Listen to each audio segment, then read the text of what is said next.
जरा सोचिए कि कोई इंसान महीनों से अपनी मनपसंद चीजें खाने से परहेज कर रहा है। मतलब हर दिन नियम से जिम जाना हो रहा है, पसीना बहाया जा रहा है। बिल्कुल, और शुरुआत में रिजल्ट्स भी बहुत शानदार मिलते हैं। वजन कम होने लगता है ना, तो एक अलग ही मोटिवेशन आ जाता है। हाँ, एक उत्साह होता है।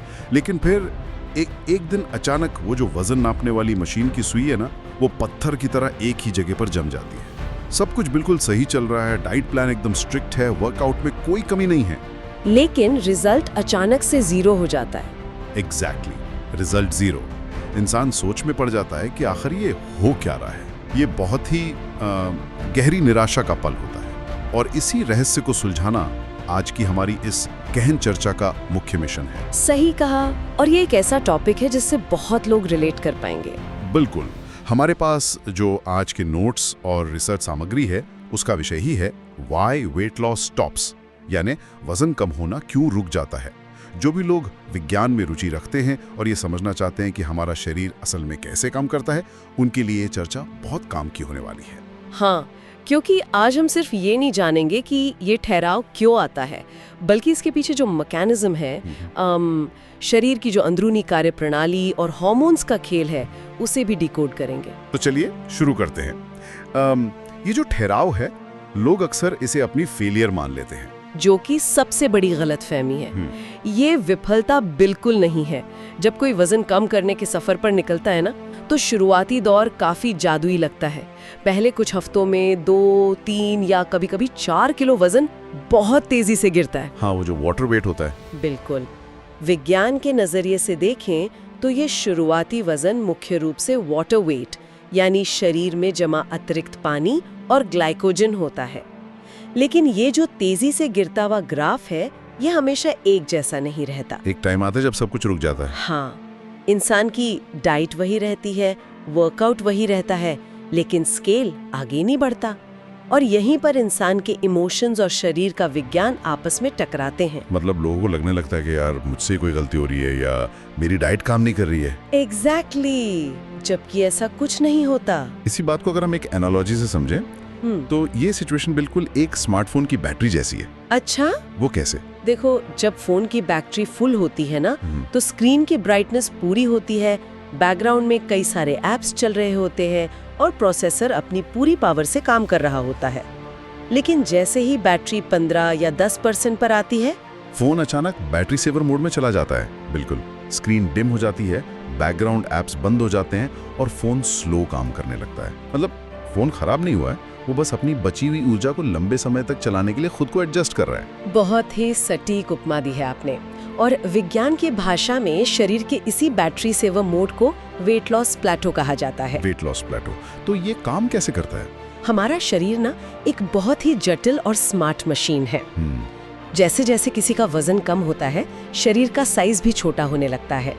अब एक छोटे शरीर को चलाने के लिए कम ऊर्जा यानी कम कैलोरीज की जरूरत होती है। ये तो सामान्य फिजिक्स है। हाँ, कम मास मतलब कम एनर्जी। बिल्कुल, लेकिन बात सिर्फ साइज की नहीं है। शरीर जानबूझकर अपने मेटाबॉलिज्म को धीमा कर देता है। मेटाबॉलिज्म वो इंजन है जो हमारे खाने को ऊर्जा में बदलता है। तो शरीर इस इंजन को स्लो क्यों करता है? क्योंकि जब शरीर देखता है कि लगातार ऊर्जा की सप्लाई कम हो रही है, तो वो अडैप्टिव थर्मोजेनेसिस नाम की प्रक्रिया शुरू कर देता है। Adaptive thermogenesis? हाँ, इसका मतलब है कि शरीर अपने रोजमर्रा के कामों को करने के लिए पहले से कहीं ज्यादा एफिशिएंट हो जाता है। वो कम से कम ऊर्जा खर्च करके ज्यादा से ज्यादा काम करने की कोशिश करता है। लेकिन यहाँ एक तार्किक सवाल उठता है। अगर हम थर्मोडायनेमिक्स के बेसिक रूल्स की बात करें, तो गणित बड़ा सीधा होना चाहिए। बिल्कुल, calories in versus calories out. हाँ, अगर हम जो ऊर्जा ले रहे हैं वो खर्च की गई ऊर्जा से कम है, तो वजन घटना ही चाहिए। फिर शरीर इस नियम को कैसे चकमा दे देता है? मतलब क्या शरीर हमारे ही खिलाफ एक दीवार बनकर खड़ा हो गया है? ऊपर से देखने पर ऐसा ही लगता है कि शरीर हमारा दुश्मन बन गया है, लेकिन असल में इंसान का शरीर आज भी पाषाण युग यानी स्टोन एज के सॉफ्टवेयर पर चल रहा है। स्टोन एज का सॉफ्टवेयर? ये दिलचस्प है। हाँ, मतलब आज से हजारों साल पहले जब इंसान जंगलों में रहता था, तो तेजी से वजन कम होने का मतलब ये नहीं था कि कोई अपने फिटनेस के लिए डाइटिंग कर रहा है। ओह, तब तो वजन कम होने का मतलब था कि खाना नहीं मिल रहा है। एग्जैक्टली। वजन कम होने का सीधा सा मतलब होता था कि आसपास शिकार नहीं है, अकाल पड़ गया है और भुखमरी की नौबत है। एवोल्यूशन ने हमारे शरीर को इसी भुखमरी से बचाने के लिए डिजाइन किया है। तो जब आज के जमाने में कोई इंसान अपनी कैलोरी कम करता है तो शरीर को ये समझ नहीं आता कि ये 21वीं सदी है और खाना फ्रिज में रखा हुआ है। शरीर का पुराना सर्वाइवल अलार्म बज उठता है। उसे लगता है कि जान खतरे में है और इंसान को जिंदा रखने के लिए वो तुरंत ऊर्जा बचाना शुरू कर देता है। क्या बात है, मतलब ये कोई खराबी नहीं है, ये शरीर का सबसे बेहतरीन डिफेंस मैकेनिज्म है जो काम कर रहा है। बिल्कुल, ये शरीर का हमें बचाने का तरीका है। यार ये नजरिया तो पूरी कहानी ही बदल देता है। मतलब ये कि डाइट या वर्कआउट रूटीन फेल नहीं हुआ है, बल्कि उसने अपना पहला काम सफलतापूर्वक पूरा कर लिया है। शरीर ने उस बदलाव को नोटिस किया और उस पर रिएक्ट किया। सही कहा, लेकिन यहीं पर एक बहुत बड़ा मेंटल ट्रैप यानी मानसिक जाल बिछा होता है। हाँ, क्योंकि सच्चाई का सामना करना आसान नहीं होता। जब लोगों को लगता है कि इतनी मेहनत का कोई रिजल्ट नहीं मिल रहा है, तो वो हार मान लेते हैं। वो सोचते हैं कि जब स्केल हिल ही नहीं रहा तो फिर इतनी पाबंदियों में रहने का क्या फायदा। और फिर वो वापस अपने पुराने रूटीन पर लौट आते हैं। बिल्कुल। और यही वो सबसे नाजुक मोड़ है जहां असल विफलता होती है। ये जो ठहराव है या प्लेटो है, ये सफर का एंड नहीं है, बल्कि एक बिल्कुल नॉर्मल पड़ाव है जो हर किसी के साथ होता है। हाँ, हर उस इंसान को इस फेज से गुजरना पड़ता है जो वजन कम करने की कोशिश कर रहा है।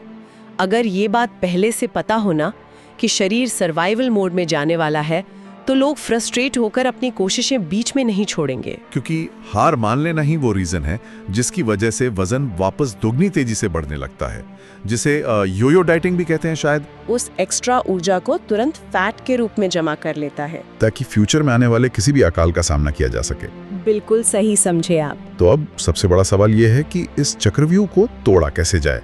मतलब जब हमें पता है कि गाड़ी का इंजन खराब नहीं हुआ है, बल्कि इस सिस्टम ने एक तरह का स्पीड ब्रेकर लगा दिया है, तो उस गाड़ी को दोबारा पूरी रफ्तार से दौड़ाने के लिए क्या किया जाए? शरीर को एक नया सिग्नल देना होगा। हाँ, शरीर को ये कैसे समझाया जाए कि बाहर कोई अकाल नहीं पड़ा है और वो ऊर्जा खर्च करना चालू रख सकता है। हमारे रिसर्च नोट्स में इस प्लेटो को तोड़ने के लिए 5 बहुत ही असरदार तरीके दिए गए हैं। और इन सभी का एक ही मकसद है, शरीर को फिर से एक्टिवेट करना। चलिए पहले तरीके से शुरू करते हैं, जो है वर्कआउट की इंटेंसिटी यानी तीव्रता में बदलाव करना। देखिए, शरीर बहुत जल्दी किसी भी फिजिकल एक्टिविटी का आदी हो जाता है।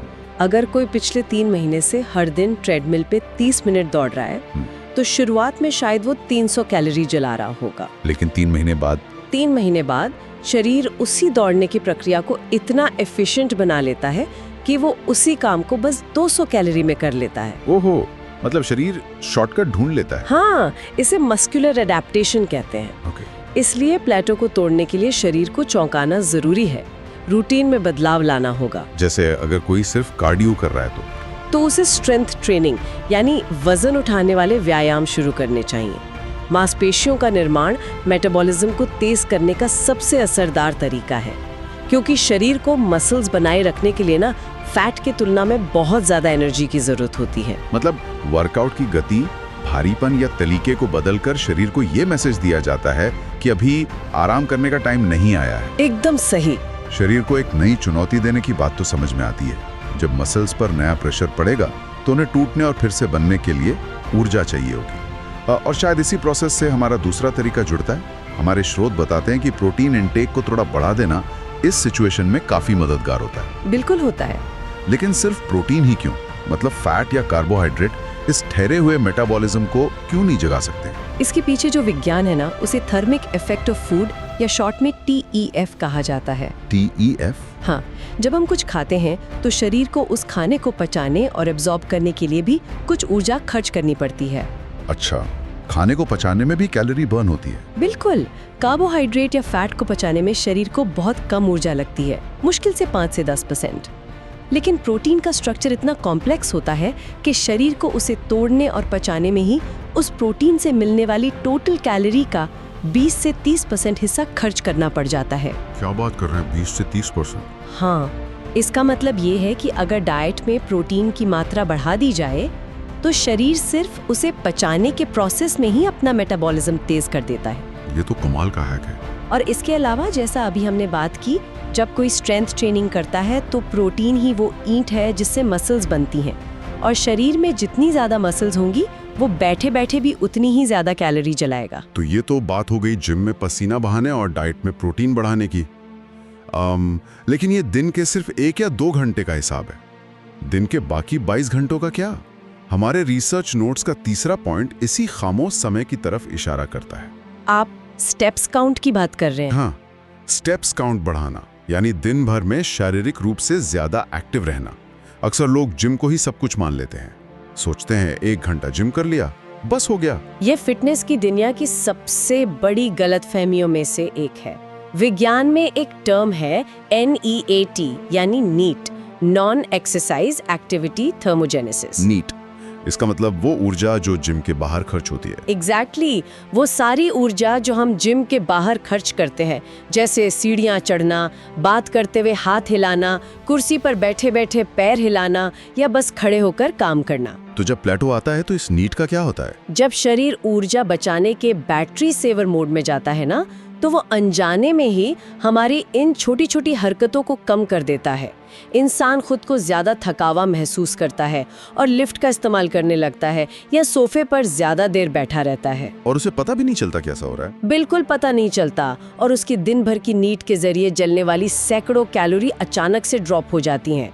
इसलिए प्लेटो को तोड़ने के लिए इस हिडन एक्टिविटी को फिर से एक्टिव करना बहुत जरूरी है।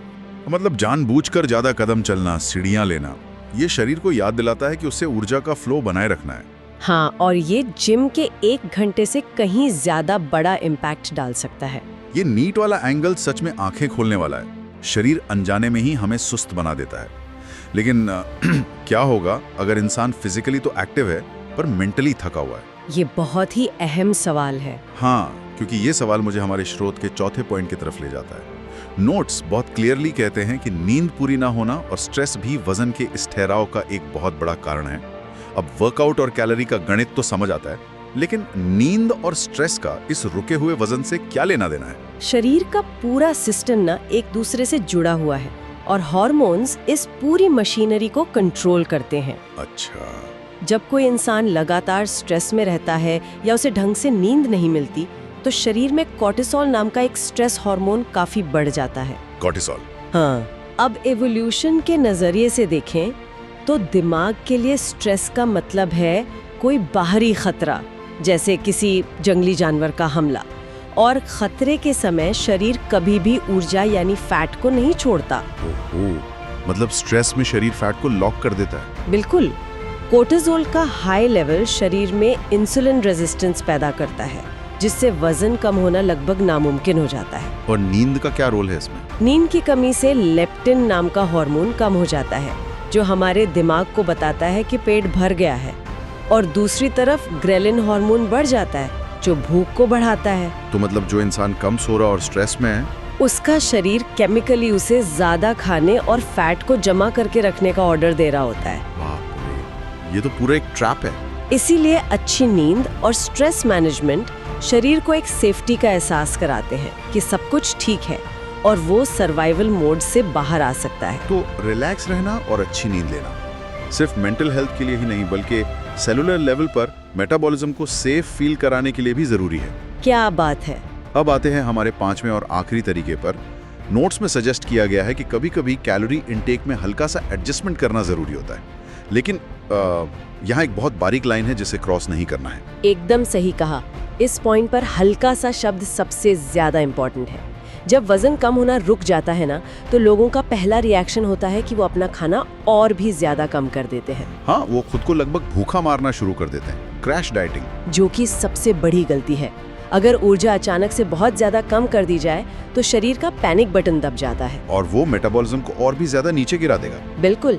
एडजस्टमेंट का मतलब बस ये है कि चूंकि अब शरीर का साइज पहले से कम हो चुका है, तो उसकी मेंटेनेंस कैलोरी भी कम हो गई है। तो कितना कम करना चाहिए? अपनी पुरानी डाइट में से बस 100 या 150 कैलोरी की कटौती करना अक्सर उस जमे हुए पहिए को दोबारा घुमाने के लिए काफी होता है। बस 100-150 कैलोरी? हाँ, ये एक बहुत ही सूक्ष्म विज्ञान है जहाँ हमें शरीर के साथ लड़ना नहीं है, बल्कि उसके साथ तालमेल बिठाना है। तो अगर इस पूरी साइंस की जर्नी को समराइज किया जाए तो पिक्चर कुछ इस तरह बनती है। शुरुआती वजन घटने के बाद हमारा शरीर अपनी ही रक्षा करने के लिए पुराने एवोल्यूशन के रूल्स को फॉलो करते हुए ऊर्जा बचाना शुरू कर देता है। मेटाबॉलिज्म धीमा हो जाता है, जिसे प्लेटो कहते हैं। और ये पूरी तरह से नेचुरल है, इसे कोई फेलियर नहीं मानना चाहिए। फेलियर केवल तब है जब इंसान कोशिश करना छोड़ दे। बिल्कुल। इस वेट लॉस प्लेटो को तोड़ने के लिए हमें शरीर को फिर से सेफ और एक्टिव फील कराना होता है। वर्कआउट इंटेंसिटी बढ़ाकर, प्रोटीन थोड़ा ज्यादा लेकर, दिन भर की छोटी छोटी फिजिकल एक्टिविटीज यानी नीड को बढ़ाकर, अच्छी नींद और स्ट्रेस कम करके, और एंड में कैलोरी में एक बहुत ही माइनर सा चेंज करके। हाँ, इन सभी तरीकों का एक ही मकसद है, गाड़ी को फिर से स्टार्ट करना। तो इन सारे पॉइंट्स का निचोड़ यही है कि प्रोसेस पे भरोसा रखना चाहिए। हमारे रिसर्च नोट्स में एक बहुत ही खूबसूरत और डीप बात कही गई है। उसमें लिखा है कि जब स्केल पर वजन रुकता है तो इसका मतलब ये नहीं है कि प्रोग्रेस खत्म हो गई है। हाँ, वो लाइन बहुत पावरफुल है। वो प्रोग्रेस सिर्फ अपना आकार यानी शेप बदल रही होती है। बिल्कुल। शायद आपकी मसल्स मजबूत हो रही हैं, शायद सेलुलर लेवल पर कुछ रिपेयरिंग चल रही है। अगर कोई इंसान उस ठहराव के पॉइंट पर रुकता नहीं है ना, तो उसका रिजल्ट भी कभी नहीं रुकेगा। वो दीवार एक दिन जरूर टूटेगी। प्रोग्रेस अपना आकार बदल रही होती है। ये बात सच में बहुत गहरी है। जब चीजें बाहर से बदलती हुई नहीं दिखती, तब भी अंदर बहुत सी जरूरी प्रक्रियाएं चल रही होती हैं। आज की इस गहन चर्चा को खत्म करने से पहले एक ऐसा विचार है जो सीधे इन नोट से निकल कर आता है और सोचने पर मजबूर कर देता है। वो क्या है? हमने अभी देखा कि इंसान का शरीर कितना ज्यादा स्मार्ट है। वो एक छोटे से बदलाव को सेंस करके खुद को बचाने के लिए तुरंत अपना मेटाबॉलिज्म धीमा कर लेता है, ऊर्जा बचाने लगता है और हमें अंदाजा भी नहीं होता। तो जरा सोचिए, हमारे रोजमर्रा के जीवन में जब हम किसी नए शहर में जाते हैं, कोई नई जॉब शुरू करते हैं या किसी गहरे इमोशनल फेज से गुजर रहे होते हैं, तो हमारा ये इतना इंटेलिजेंट शरीर चुपचाप किन किन अन्य चीजों को अपने आप एडजस्ट कर रहा होगा जिसके बारे में हमें कोई खबर ही नहीं होती। शरीर की ये जो खामोश और छिपी हुई बुद्धिमत्ता है ना, इसके बारे में सोचना वाकई हैरान करने वाला है। सच में ये बहुत ही सोचने वाली बात है। ये एक ऐसा सवाल है जो इंसान को अपने ही शरीर को एक नए सम्मान की नजर से देखने पर मजबूर कर देता है। आज की इस डीप डाइव को हम इसी विचार के साथ यही रोकते हैं। नई जानकारी के साथ एक्सपेरिमेंट करते रहिए और साइंस को अपने फेवर में काम करने दीजिए।